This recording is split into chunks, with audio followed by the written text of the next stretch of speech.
د پیغمبر صلی الله علیه وسلم بل یو کار چې بدي شو نو هغه د ماسخوتن د منځه نه مخکې خوب او د ماسخوتن د منځه نه بعد خبرې اترې دی بدي شو. د ماسخوتن د منځه نه مخکې خوب او د منځه نه وروسته خبرې. د ابو برزه رضی الله عنه حدیث دی په صحیح بخاري صحیح مسلم کې دی ان رسول الله صلی الله علیه وسلم كان يكره النوم قبل العشاء والحديث بعدها. د پیغمبر صلی الله علیه وسلم خوب بدی شو د ماسخوتن د منځه نه مخکې او د ماسخوتن د منځه نه بعد خبرې بدی شوې. واضح حدیث دی. او ولې بدی شو د علت هم واضحه ده.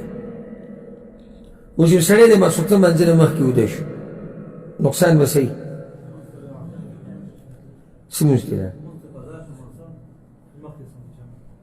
ماسخوتن لمونځ دې قضا شو؟ ښه کیدی شي چې ماسخوتن لمونځ ته لاړ شي، بلکل ته لاړ شي. ماسخوتن د منځه ټیم کوم وخت پورې دی؟ نیمې شپې پورې القول الراجح. هغې نه بعد د ضرورت وخت کیدی شي وده پاتې شي او وخت د ماسخوتن ته لاړ شي. ښه کیدی شي غوره وخت یې لاړ شي، لکه صحیح د وخت یې لا نن خو غوره وخت یې لاړ، او کیدی شي جمع ته لاړ شي. د ماسخوتن د منځه نه بعد بیا خبرې اترې کول نقصان دا دی چې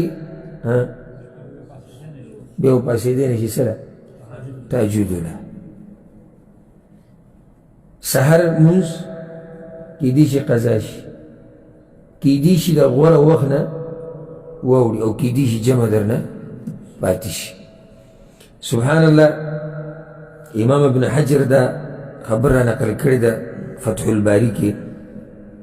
وی عمر ابن خطاب رضی الله عنه به چې پته به ورته ولګېده چې دا پلانې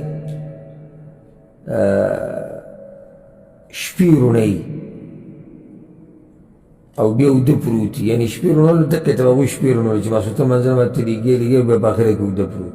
نو خلک سزا به ورکوله، وهل به او دې وهلو کې به ورته وي سمرا اول اللیل و نوما آخره.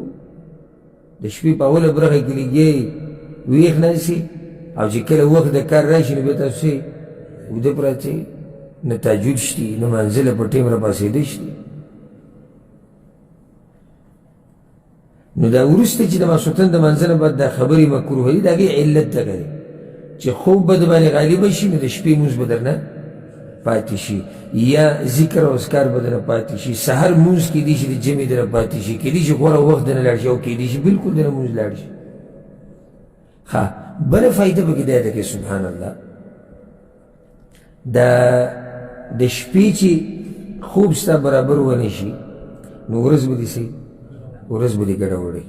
او د شپې په خوب کې چې څومره برکت دی نو دومره برکت بیا د ورځې په خوب کې. که د ورځې ته لس ګنټې ویده شي او د شپې ته یو درې څلور ګنټې ویده شي نو دغه بیا هم د دې مقابله نه شي کولی.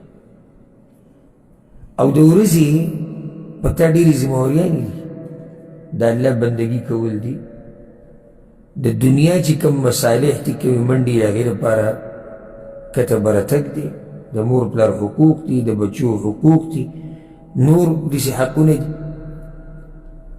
نو ځکه شریعت تا ته دا وایي. ښه بله مسله دا یاده کوي